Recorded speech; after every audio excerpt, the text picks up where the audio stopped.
नमस्कार, आप लोग को बता देना चाहता हूँ कि नया क्लिनिक खुल चुका है। Happy life homoeopathy clinic. मिलने का पता जामो रोड बड़िया नियर जीएम हाई स्कूल के बगल में।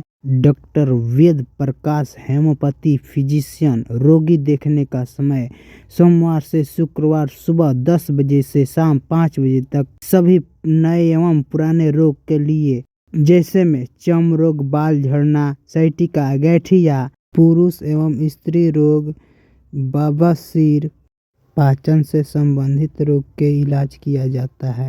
कितना पुराना बीमारी है, आप लोग एक बार आइए और इलाज करा के देखिए।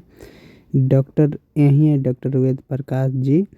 देखिए इसका नंबर भी मिल सकता है। डॉक्टर वेद प्रकाश जी का यही क्लिनिक है, जामो रोड बड़हड़िया।